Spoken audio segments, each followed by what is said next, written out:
Hello folks, shintigercurl here, that dude in a straw hat, bringing you yet another awesome video. And if you can't tell by the title or by the picture that's on your screen, this will be a little bit different from my usual fare of wrestling, gaming, and manga reviews and reactions. Nope, this will be my first attempt at a Let's Play. For those of you who are unfamiliar with the term, a Let's Play is basically playing a video game from start to finish, posting it on YouTube along with your commentary. I mean, I'm doing this for my friends and family, and a lot of them don't know what a Let's Play is. So anyway, my original plan was to do a Let's Play for One Piece Pirate Warriors 3, since I'm a big One Piece fan, but unfortunately, because of money issues, I'm unable to play that right now. So I'll settle for one of my all-time favorite side-scroller games, Castlevania, ARIA of Sorrow. Castlevania ARIA of Sorrow is a part of the Castlevania series of games, which got its start in around the same time, around the earlier generation of the first Nintendo Entertainment System, or the Famicom, for those of you in Japan. The Castlevania series is notorious for being while enjoyable, but being balls-bustingly hard. The first Castlevania game, often considered to be the prime example of so-called Nintendo hard games. Well, you current gen gamers got lucky, because the Castlevania series is not for the weak of heart. The Castlevania games focuses around the exploits of the Belmont family, who had been tasked with protecting mankind from the threat of Count Dracula and his evil hordes. Every 100 years, Dracula would rise from his grave to threaten mankind, and only the members of the Belmont family would rise to face him. Now, over the years, the Belmont family has extended with several branch families and several extended members of the family, all using that iconic whip known as Vampire Killer. Now, the first three Castlevania games, Castlevania 1 was considered a hard-as-balls side-scroller.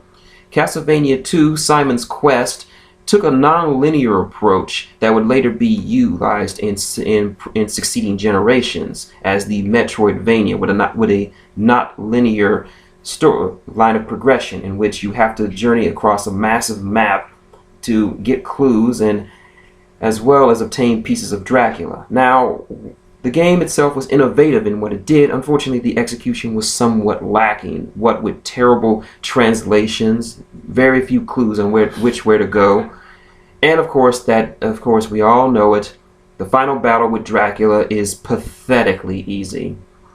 The next game, Dracula's Curse, would also share some non-linear qualities with the previous game, in which it would allow players to choose which levels that they wanted to go to, and even going back to previous levels. It also introduced a partner system where you can switch out with one of any three characters that you rescue during the point of the game.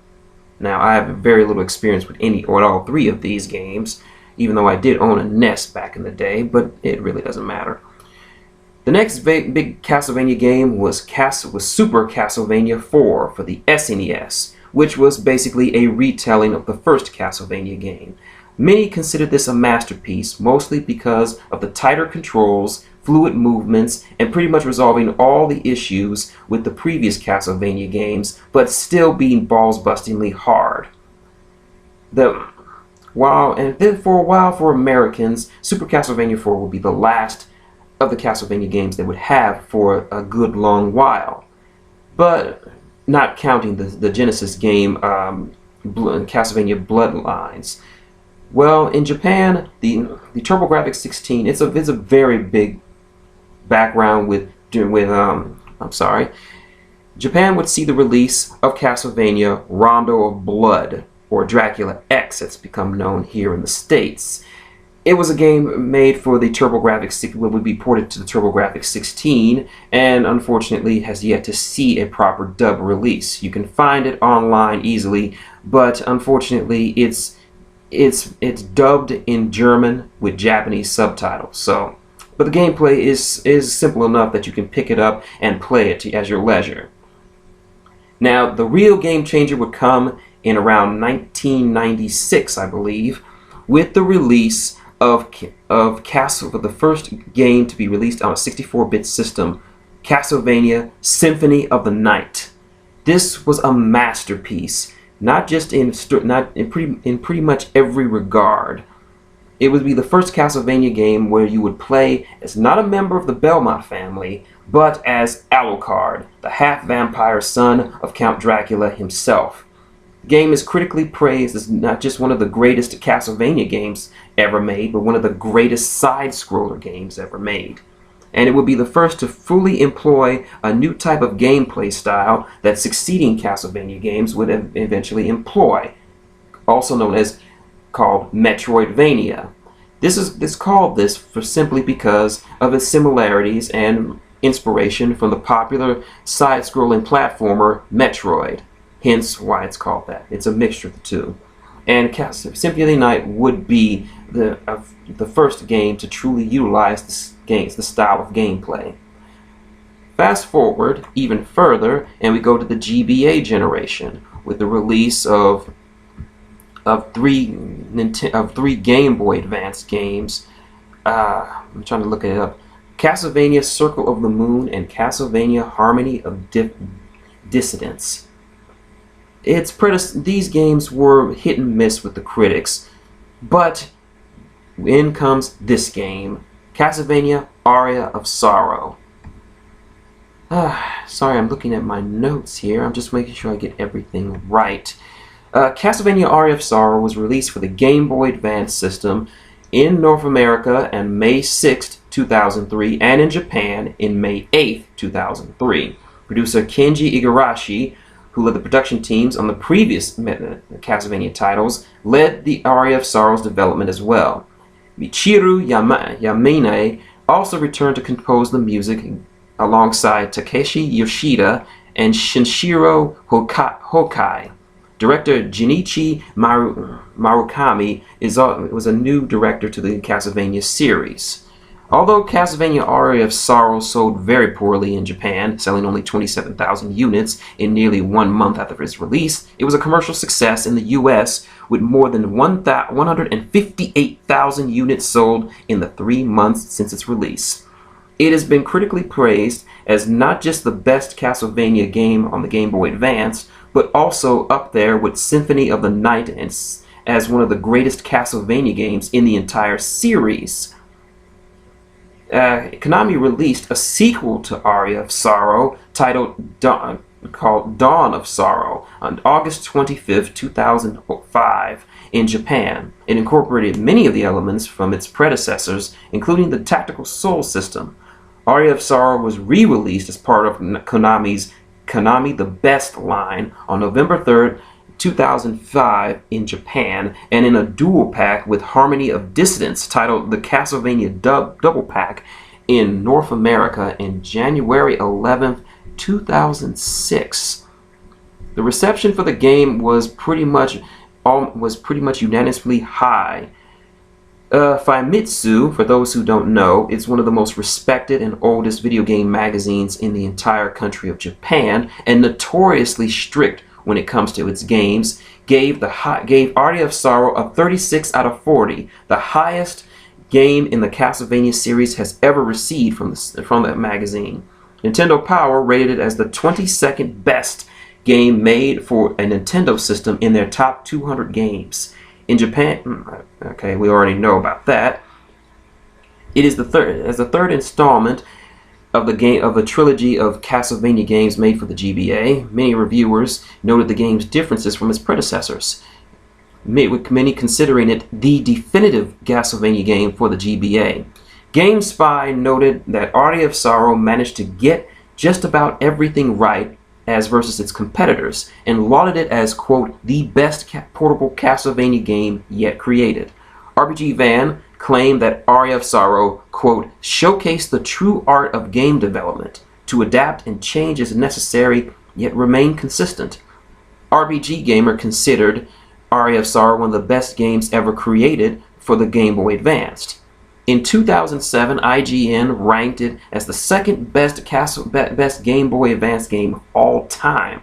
Game Informer's Tim Turi ranked it among the best Castlevania games on the Game Boy Advance. He praised the game for its gameplay and visuals, setting a standard for future Castlevania games. GameZone ranked it as the 7th best Castlevania game and the best of the Game Boy Advance Castlevania titles. The gameplay, specifically the tactical soul system, was frequently the subject of acclaim amongst reviewers. RPG Fan called the tactical soul system addictive and fun, and GameSpot lauded the simplicity and depth of the gameplay. RPG Gamer would consider the gameplay 100% solid, lauding the controls and interaction with the enemies as well as the tactical soul system. He had then asserted that the game had a chance to be the most riveting installment of the series, hardly caught in the shadow of Symphony of the Night like its predecessors. The game's length and difficulty were brought into question by several reviewers, GameSpot noting that a single playthrough of the game would allow only 10 hours, and that the player grew particularly unstoppable over the course of the game. RPG Gamer echoed this assessment, deriding the fact that the game never offered much of a challenge, but noted that the simplistic fun of the gameplay reflected this. The graphics and audio were widely praised. RPG Fan extolled the game's environment as gorgeous and well layered, and noted that the game did not achieve a level of graphical quality set by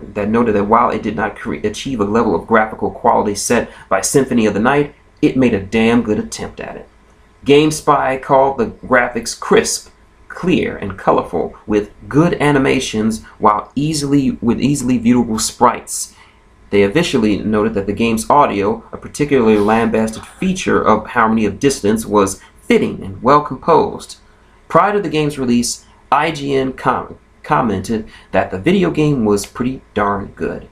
GameSpot, although labeling the music as mostly forgettable, noted that it was far better than the audio of Harmony of Dissonance and celebrated the individual audio used for enemies.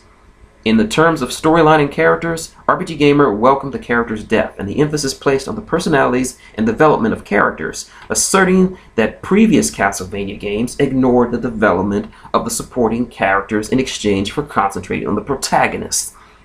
IGN called the game's ending incredibly unfulfilling and disappointing, but lauded the change from the conventional plot of the Castlevania games, in which a member of the Belmont clan defeated Dracula with an aid of a host of supporting characters. GameSpy criticized the presence of a weak female who needed protection and an effeminate-looking man who did all the slaying, as stereotypical Castlevania elements, but noted the powerful and compelling scenario the game had was the best in the series since Symphony of the Night. And those were the official words and praises about Castlevania. I'm sorry that I had to make a separate video for this, but I figured I wanted to get into the background of this game before I started playing it, as to give those unfamiliar with the game some semblance of what the background was like and what was going on. And it's already 13 minutes into the video, so adding this on with gameplay would just be a waste of time.